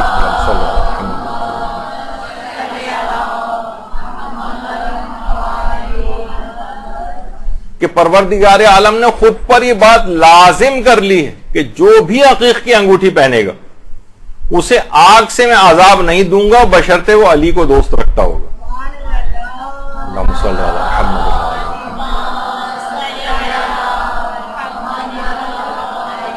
یہ آیت اللہ نوری حمدانی ہے جن کی تصویر. اور اس لحاظ سے روایت میں یہ بات بھی آئی ہے کہ عقیق پہننے سے انسان شیطان کے حملوں سے بھی محفوظ رہتا ہے، اس لحاظ سے اس سے گناہ بھی کم ہوتے ہیں. اور دیکھیے ایک چیز اور بھی ہے، ان چیزوں کے اثرات کے حوالے سے بات ہو جائے کہ روایات میں یہ بات بھی آئی ہے کہ عقیق جو ہے یہ حادثات سے بھی انسان کو بچاتا ہے. جیسے کہ اس کے اندر بھی ملتی ہے یہ چیز کہ سجدگاہ کے متعلق کہا جاتا ہے. عام طور پر سجدگاہ سے مراد عام مروجہ سجدگاہیں لوگ اس سے مراد لیتے ہیں، البتہ وہ مراد نہیں ہے. جو قبر امام مظلوم کی جو خاک ہے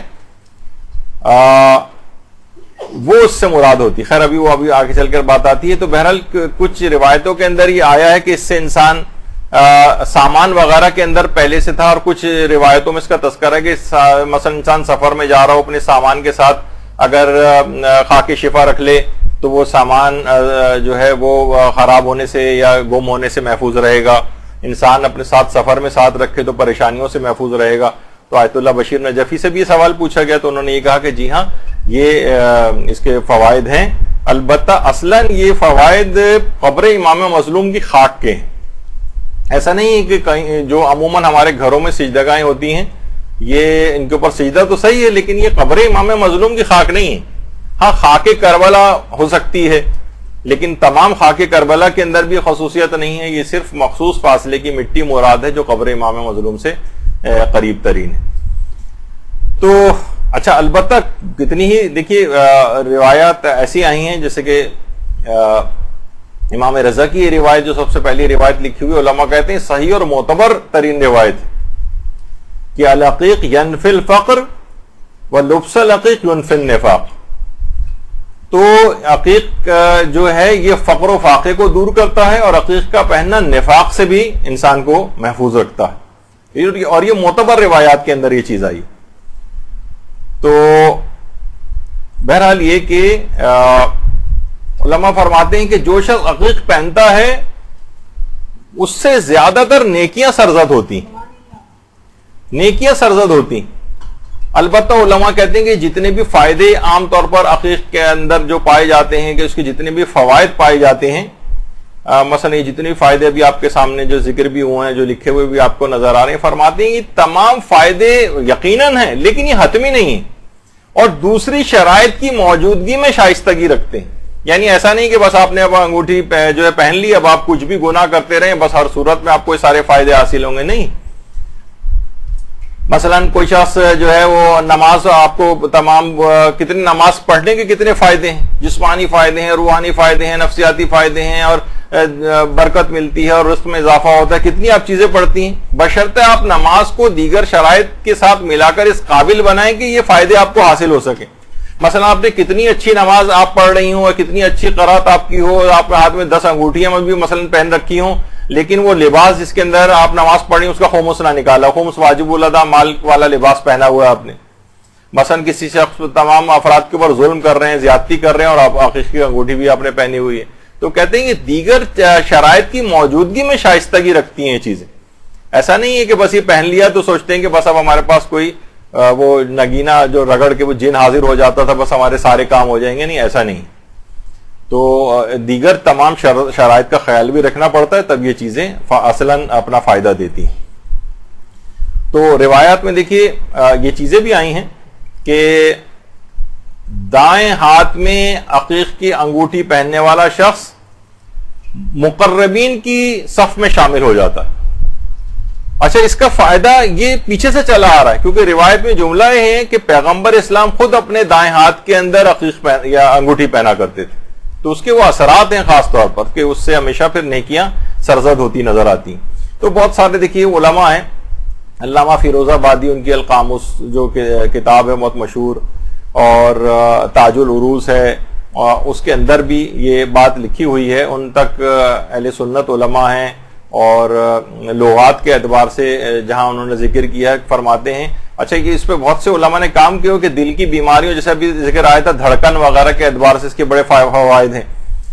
اور ایک چیز کا اور اس پہ تحقیق بھی ہونی چاہیے کہ کہا جاتا ہے کہ جو خون نہ جمنے کا جو مرض ہوتا ہے جس کے اندر پلیٹلیٹس وغیرہ کم ہو جاتے ہیں, سفید جسے خون کہا جاتا ہے عام طور پر عام لوگوں کی زبان میں, وہ جب کم ہو جاتا ہے تو جسم کے اندر اندرونی طور پر بلیڈنگ وغیرہ شروع ہو جاتی ہے.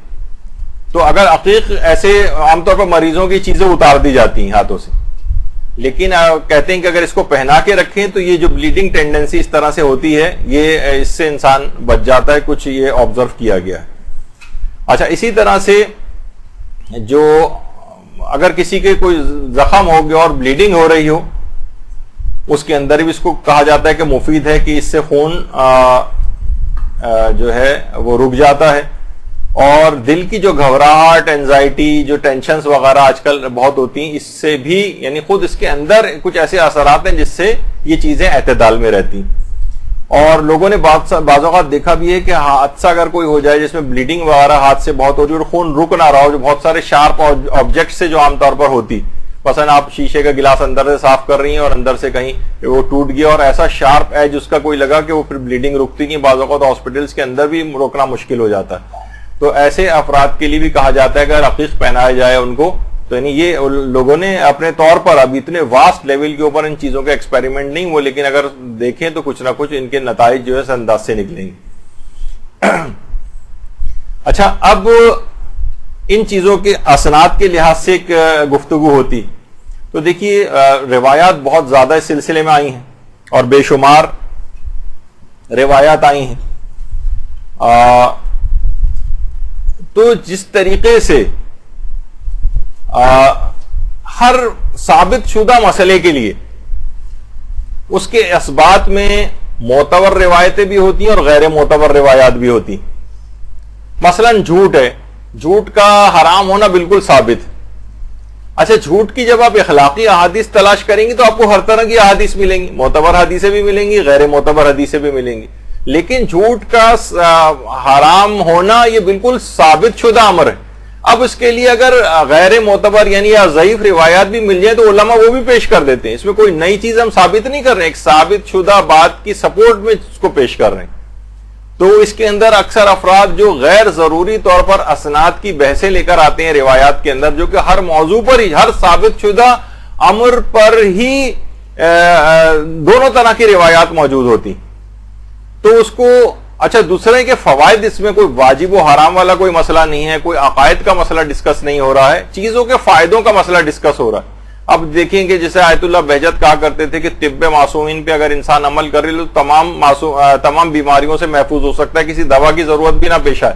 لیکن اگر آپ طب معصومین کی روایات کو اس طرح سے پرکھیں جس طریقے سے یہ فقی معیار کے اوپر اگر پرکھیں تو اس میں سے اکثر و بیشتر احادیث ضعیف ہیں. 95% شاید احادیث ضعیف ہے طب معصومین کی, جو طب امام صادق اور طب امام رضا اور اس طرح کر کے بہت ساری طب سے ریلیٹڈ جو علماء نے جمع کی. لیکن اس کے باوجود بھی ان کا ذوف نقصان نہیں پہنچاتا ہے, یعنی وہ اس کے باوجود بھی ان کو روایات کو قبول کیا جاتا ہے اور اس کے کیونکہ فوائد اور وہ سب بھی نوٹ کیے گئے تو انسان بیماریوں سے محفوظ رہتا ہے. واجبات و حرام کا مسئلہ نہیں کہ ہم اسناد روایات کو بیس بنائیں. تو اسی طریقے سے بالکل ایسا ہی ان پتھروں کے سلسلے میں بھی ہے, اس میں معتبر روایات بھی ہیں اور اس میں غیر معتبر روایات بھی ہیں. لیکن معتبر روایتوں سے ثابت ہے کہ ان کے اثرات بھی ہوتے ہیں, جیسے کہ وہی ابھی اس سے پہلے بھی آپ کے سامنے امام رضا کی روایت پیش کی گئی. مثلا یہ معتبر روایت ہے, اس میں تو فقر و فاقہ دور ہوتا ہے اور نفاق یعنی جسمانی اور روحانی دونوں اعتبار سے فائدوں کا ذکر ہوا، تو یہ دیگر چیزوں کے سلسلے میں بھی روایت کو کیوں نہیں مانا جا سکتا؟ اس میں کوئی نئی چیز تو ایسی بات نہیں آ رہی. اسی طریقے سے مثلا یاقوت کے سلسلے میں بھی روایت جو ہے وہ معتبر آئی ہیں یاقوت کے سلسلے میں، اور باقاعدہ آیت اللہ ناصر مکارم شیرازی نے اپنی ویب سائٹ کے اوپر بھی ان روایات کو جو ہے وہ لکھا ہے. اچھا، اب یہ دیکھیے خواص اور خصوصیات یہ اس وقت ہی زیادہ فائدے مند اور وہ چیز ثابت ہوں گے کہ یہ اثرات رکھتے ہوں گے جب وہ پتھر اصلی ہوگا. جعلی پتھر تو وہ فائدہ نہیں ہے نا، تو پھر آپ کو اصلی عقیق کی پہچان کی، اصلی فیروزہ کی پہچان کے کیا طریقے ہیں؟ دیکھیے عام طور پر بازاروں کے اندر جو عقیق اور یہ پتھر ملتے ہیں، ایک رف اندازے کے مطابق 90 سے 95% ملنے والے پتھر جعلی ہوتے ہیں، یا تو شیشے کے ہیں یا پلاسٹک کے ہیں یا کسی اور چیز کے. اچھا، اب جو بھی کوئی شخص بازار سے بھی خریدنے جاتا ہے اور پہچان نہیں ہے، اس کو پہچان ہے تو وہ پہچان لے گا کہ کون سا صحیح پتھر ہے کون سا نہیں ہے. حتیٰ کہ لوگ ویسے سب سے زیادہ کہا جاتا ہے کہ جو جعلی پتھر جو ہے وہ چائنا سے آتے ہیں اور انڈیا وغیرہ سے آتے ہیں. پاکستان میں بھی اکثر جعلی زیادہ مل رہے ہوتے ہیں. تو اور لوگ سوچتے ہیں کہ شاید ایران اور عراق میں ایسا نہیں ہوتا، وہاں پر بھی کافی تعداد میں جعلی ملتے، لیکن یہ کہ عموماً اس کی شرح نسبتاً کم ہوتی ہے. لیکن ظاہر ہے بس جو زائرین جاتے ہیں اس کے بعد دکان والے بھی جو ہیں وہ ون ٹائم بزنس کے اعتبار سے انہیں پتا ہے کہ ابھی گیا تو سالوں سال نہیں آئے گا یا پھر آئے گا ہی نہیں کبھی، تو جو بھی ہے جس طرح سے بھی اس کو دھوکہ دے دیا جائے. دکان والوں کی تو ایک ہی نیچر ہوتی ہے، وہاں مقامات مقدسہ میں جتنے بھی ڈرائیور حضرات ملتے ہیں، دکان والے ملتے ہیں، ہم لوگ تو اپنی سادہ لوہی میں یہ سوچ رہے ہوتے ہیں کہ یہ ہمارا بہت ظاہر کے طور پر احترام کر رہے ہوں گے اتنی مقدس جگہ پہ، لیکن ان کے خیالات اس طرح کے زیادہ تر کے نہیں ہوتے. تو بہرحال یہ اس طرح سے ہوتا ہے. تو یا تو یہ جوہری حضرات اس کو عام طور پہ پہچانتے ہیں، ان کے پاس طریقے ہوتے ہیں، ان کے پاس مختلف آلات ہوتے ہیں جس سے وہ پتہ چلاتے ہیں. اور اس میں بھی اگر ہم دیکھتے ہیں تو اس میں جو مثلا اصلی عقیق ہے اس کا سیکشن وغیرہ بھی لیے جاتے ہیں، تو وہ اس کے اندر خیر جوہری حضرات پہچان لیتے ہیں کہ اندر ان کے جو ہے وہ رنگوں کی دھاریاں ہوتی ہیں جو ایک دوسرے کے متوازی اور پیرالل ہوتی ہیں، متوازی اور پیرالل، اور وہ سب لائنز میں ہم مرکز اور گول ہوتی. لیکن عام طور پر ایسا ہمیں تو نظر نہیں آ رہا ہوتا ہے، کیونکہ ہم جو دیکھ سکتے ہیں اس میں یہ ایک چیز دیکھ سکتے ہیں کہ عام طور پر جو اصلی عقیق ہوتے ہیں ان کے اندر کچھ دھبے ٹائپ کے نظر آتے ہیں. عام طور پر جو شیشے یا پلاسٹک کے ہوتے ہیں وہ اندر سے بالکل ایک جیسے ہوں گے. اصل کی پہچان یہ کہ اس کو اگر آپ روشنی وغیرہ کے اندر دیکھیں تو اس کے اندر آپ کو دھبے نظر آئیں گے. یہ اس کے اصلی ہونے کی پہچان. اگر کوئی دھبا نہیں ہے، بالکل کرسٹل کلیئر ہے، تو بہت امکان ہے کہ آپ کے ہاتھ میں جعلی عقیق ہے. اچھا، ایک تو یہ. تو اسی طریقے سے یہ دیکھیں آپ، بہت سے عقیق ایسے ہیں کہ جن کو بہت زیادہ تیز لائٹ میں اگر دیکھیں تو ان کے اندر اندرونی طور پر اس میں دھبے جو ہے وہ نظر آتے. کچھ کے تو خیر رنگ ایسے ہوتے ہیں، لیکن جو عام طور پر جو کلیجی رنگ کا یا کچھ اور اس طرح سے عقیق ہوتے ہیں سرخ والے، اس کے اندر تو آپ کو واضح طور پر اندر جو ہے وہ دھبے نظر آتے ہیں. دوسرا ایک اور اس سلسلے میں ایک چیز ہے کہ اگر اس کو آپ لائٹر کے ذریعے بھی چیک کر سکتے ہیں. مثلا آپ اسے عقیق کو آگ کے قریب لے جائیں، بلکہ اس عقیق کو آپ آگ اس کے اوپر رکھ کے اسے جلائیں، عقیق کے بالکل منہ پر لائٹر جلائیں آپ، تو اگر پلاسٹک کا ہوگا تو وہ جل کر خراب ہو جائے گا، اور اگر اصلی عقیق ہوا تو کچھ بھی اس پر اثر نہیں ہوگا. شیشے پہ بھی کوئی اثر نہیں ہوا، لیکن عموماً شیشے کا تو وہ ابھی ایک اور میں بتاتا ہوں، اس سے واضح طور پہ پتہ چل جائے گا کہ وہ شیشے کا ہے. یعنی لیکن عام طور پر پلاسٹک کے سب سے زیادہ مل رہے ہوتے ہیں. پلاسٹک کا ہوگا تو فوراً جل جائے گا، تو آپ کہیں گے بھائی جل کے تو خراب ہو جائے گا، تو آپ کو پلاسٹک کا وہ لے کے کرنا کیا ہے اس کا؟ وہ خراب ہو بھی جائے تو اچھا، پتہ چل گیا آپ کو، اسے پھینکیے آپ اٹھا کے. تو بہرحال ایک تو یہ ہوا، تو یہ عام طور پر ہوتا ہے.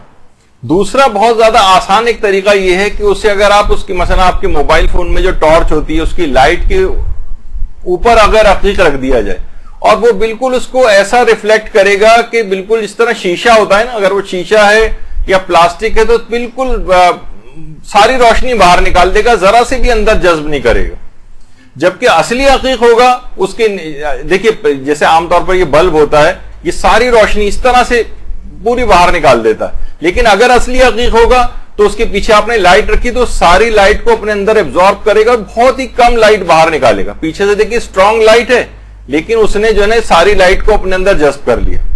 یہ اس کے یعنی اگر آپ پیچھے سے اس کے اسٹرانگ لائٹ ماریں تو دھبے بھی آپ کو جو ہے اس کے نظر آ جائیں گے واضح طور پر، اس سے اس کی پہچان ہوگی. اور دوسرا یہ کہ لائٹ کو اپنے اندر ایبزارب کر لیتا. یہ دیکھیں آپ نے اس کے پیچھے ایک اسٹرانگ لائٹ تھی لیکن اس نے اس کو نا جذب کر لیا لائٹ کو ساری. یہ دیکھیے آپ، تو اس طرح سے ہوتا ہے. یہ دیکھیں اس کے اندر بھی دھبا آپ کو اس کے اندر نظر آ رہے ہیں اور پیچھے سے اس نے ساری لائٹ بھی ابزارب کر لی، عقیق اصلی ہونے کی پہچان. لیکن اگر پوری تیز لائٹ وہ ریفلیکٹ کر رہا ہے باہر کی طرف تو سمجھ جائیے کہ وہ نقلی عقیق. اچھا، اسی طرح سے جو عام طور پر جو نقلی عقیق ہیں یہ چاندی وغیرہ میں لگے بھی نہیں ہوتے. ایک میگنیٹ ٹیسٹ بھی کہلاتا ہے میگنیٹ کا، یعنی اگر آپ کو عقیق یہ معلوم کرنا ہو کہ اصلی چاندی ہے نہیں تو اس کے قریب لے کر آئیے، تو یہ نان میگنیٹک ہوتا ہے، سلور جو ہوتا ہے یعنی چاندی، اس سے آپ پتہ چلا لیں گے. ورنہ لوہے کوبالٹ یا کسی اور طرح کی کوئی چیز ہوئی تو فوراً جو ہے وہ میگنیٹ کو اٹریکٹ کرے گا، چپک جائے گا اس کے ساتھ آ کے. لیکن اگر یہ سلور کو بھی اگر آپ کو چیک کرنا ہے تو اس سے بھی پتہ چل جاتا ہے، کیونکہ خود آپ نے دیکھا کہ سلور میں پہننے کا بھی ایک الگ روایات کے اندر اس کا بھی ایک فائدہ اور ثواب جو ہے وہ بتایا گیا ہے، تو اس لحاظ سے بھی ہمیں دیکھنا چاہیے.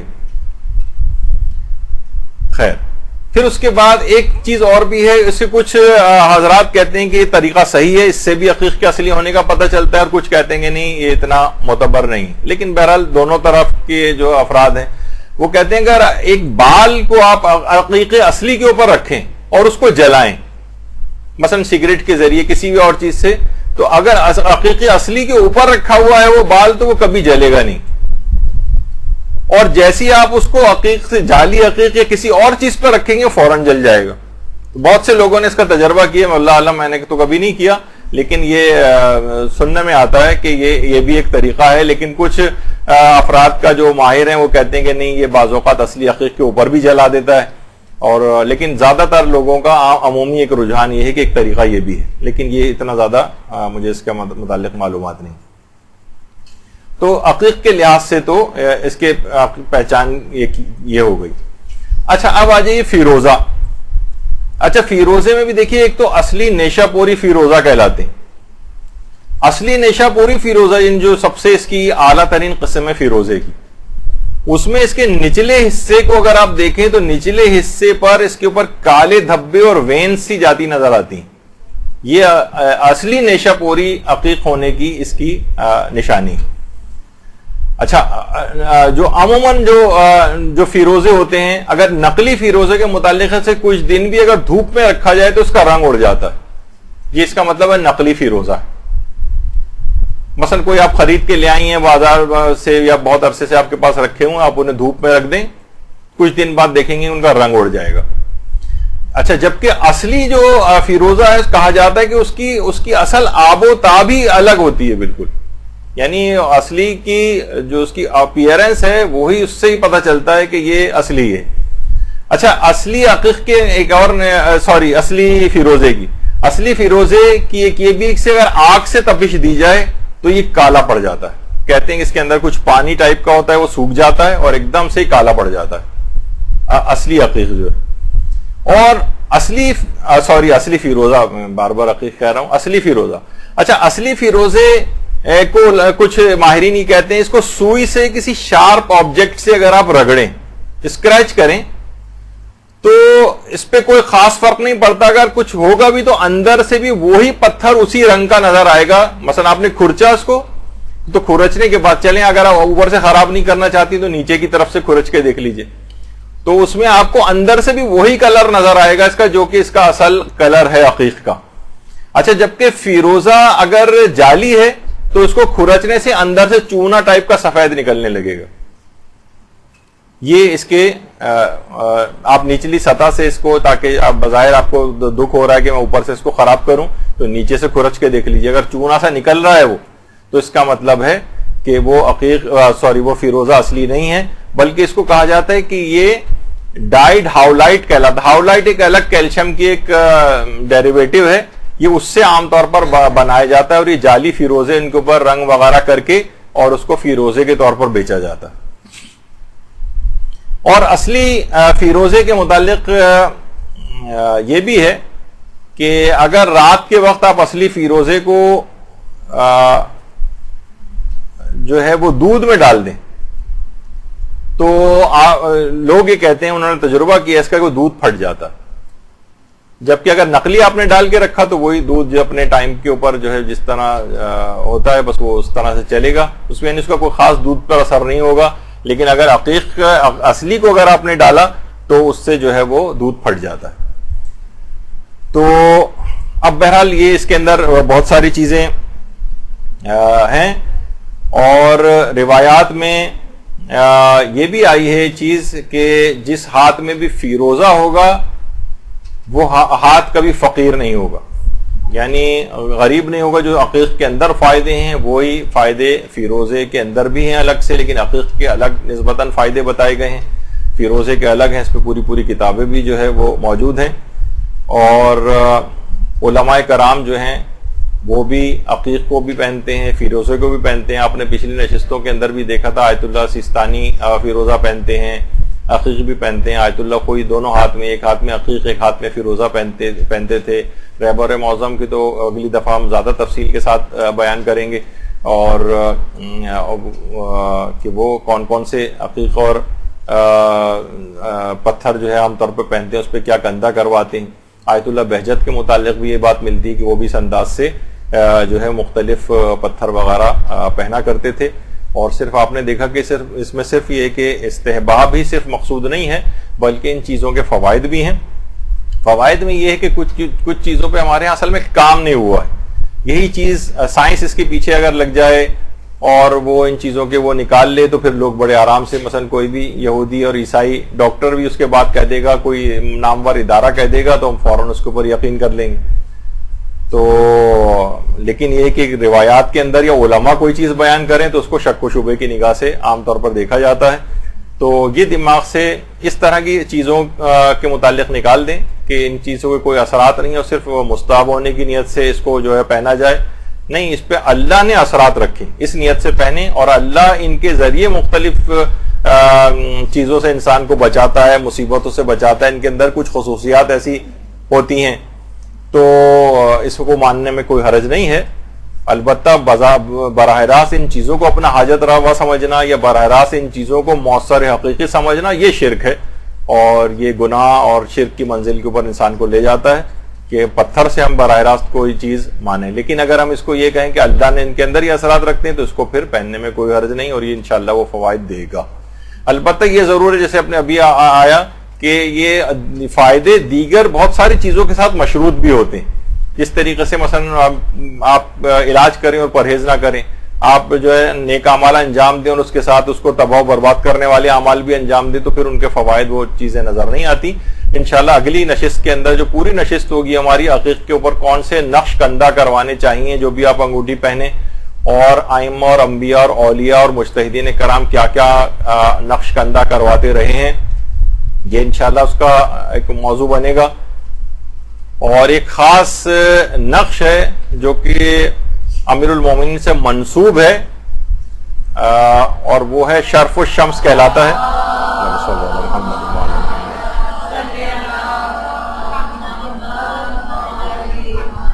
تو شرف الشمس اس کے متعلق ہماری ذرا نسبتاً تفصیل سے گفتگو ہوگی انشاءاللہ۔ بس اگلی نشست امید ہے کہ اس سلسلے میں آخری ہونی چاہیے، اس کے بعد کسی نئے موضوع کا انتخاب کریں گے، اور اس موضوع پر انشاءاللہ آپ کو پھر کوئی ابہام باقی نہیں رہے گا۔ وصلی اللہ علی محمد وآلہ الطیبین